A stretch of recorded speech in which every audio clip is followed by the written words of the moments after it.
হাসরের মাঠের সেই লক্ষ কোটি বছরের অসহনীয় অপেক্ষা, এমন অপেক্ষা যার কোনো শেষ নেই, কোনো সময় নেই, কোনো ঘড়ি নেই। সময় এখানে থেমে যায় না, বরং সময় নিজেই মানুষের শাস্তিতে পরিণত হয়। প্রতিটি মুহূর্ত মনে হবে হাজার বছরের সমান। সূর্য থাকবে মাথার একদম উপর, এতটাই কাছে যে মনে হবে মাথার খুলিটা গলে যাচ্ছে। তার তাপে মানুষের চোখের মনি শুকিয়ে যাবে, জিহ্বা তালুর সাথে লেগে যাবে, বুকের ভেতর আগুন জ্বলতে থাকবে, শরীর থেকে ঘাম ঝরতে থাকবে অনবরত। কেউ নিজের ঘামে হাঁটু পর্যন্ত ডুবে যাবে, কেউ কোমর পর্যন্ত, কেউ বুক পর্যন্ত, আর কেউ এমন অবস্থায় পড়বে তার নিজের ঘাম তার মুখ ঢেকে দেবে। শ্বাস নিতে পারবে না, তবুও সে মরবে না, কারণ সেদিন মরার অনুমতি থাকবে না। মানুষ চিৎকার করবে, কান্না করবে, হাহাকার করবে।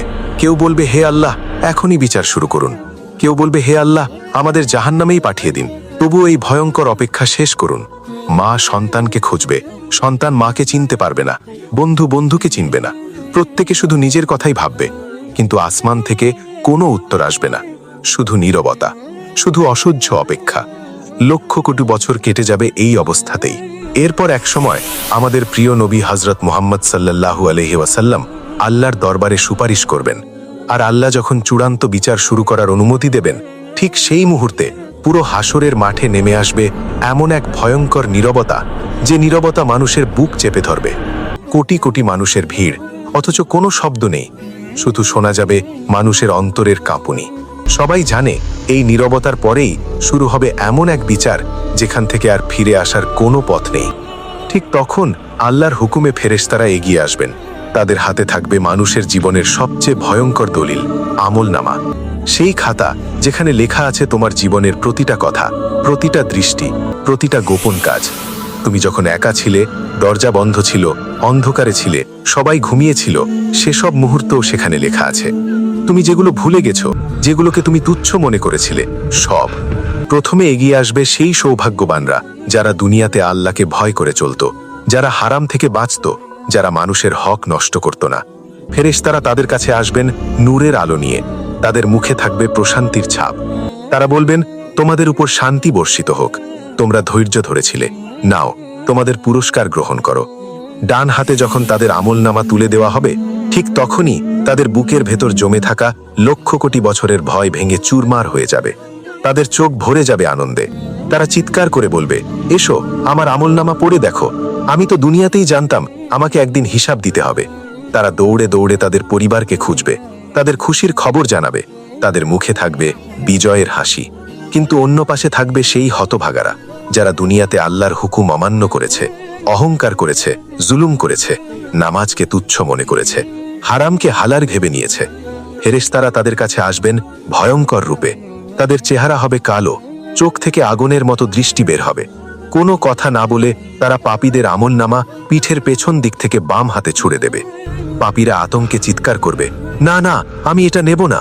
তখন ফেরেশতারা গর্জে উঠবে, লে, তোর আমলনামা নে। জোর করে বাম হাতে ধরিয়ে দেওয়া হবে। আর সেই মুহূর্তেই তারা বুঝে যাবে সব শেষ, আর কোনো আশা নেই। তারা কাঁপতে থাকবে, বুক চাপড়ে চিৎকার করবে, হায়, আমাকে যদি আমার আমলনামা না দেওয়া হতো, হায়, যদি মৃত্যুই আমার শেষ হতো। আজ আমার ক্ষমতা শেষ, আজ আমার সম্পদ কোনো কাজে এলো না। এরপর স্থাপন করা হবে মিজান, ন্যায়ের পাল্লা। এমন এক পাল্লা যেখানে আসমান জমিন রাখলেও জায়গা থেকে যাবে। প্রত্যেক মানুষকে একা একা দাঁড় করানো হবে, কারো পাশে কেউ থাকবে না। এক পাল্লায় রাখা হবে তার সমস্ত নেকি, অন্য পাল্লায় রাখা হবে তার সমস্ত পাপ। শুধু নামাজ রোজা নয়, ওজন করা হবে একটি সত্য কথা, একটি মুচকি হাসি, একটি নরম ব্যবহার। আবার ওজন করা হবে একটি মিথ্যা, একটি কুদৃষ্টি, একটি গোপন হিংসা। এমনকি অন্তরের ইচ্ছাও সেদিন ওজন করা হবে। যখন পাল্লা নড়বে, তখন পুরো হাসরের মাঠে নিঃশ্বাস বন্ধ হয়ে যাবে। যার নেকির পাল্লা সামান্য হলেও ভারী হবে, সে বেঁচে যাবে। আর যার পাপ ভারী হবে, সে নিজেই বুঝে যাবে তার ঠিকানা জাহান্নাম।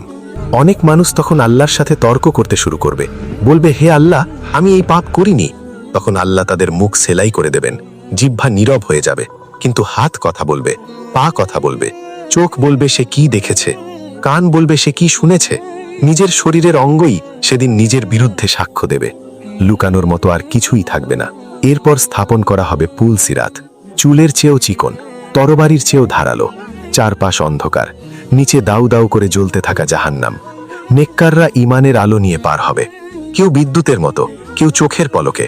আর পাপীরা 1 পা এগোবে, 10 পা পিছাবে। জাহান্নাম থেকে উঠে আসা হুক তাদের শরীরে আঁচড় কাটবে। অবশেষে তারা ভারসাম্য হারিয়ে ভয়ঙ্কর চিৎকার দিয়ে নিচে পড়ে যাবে। ঘোষণা আসবে, জান্নাতীদের জন্য আর কোনো মৃত্যু নেই, আর জাহান্নামীদের জন্য আর কোনো মৃত্যু নেই। এখানেই শেষ হয়ে যাবে মুক্তির শেষ আশাটুকুও। শুরু হবে এমন এক জীবন যার কোনো শেষ নেই, কোনো বিরতি নেই, কোনো রেহাই নেই।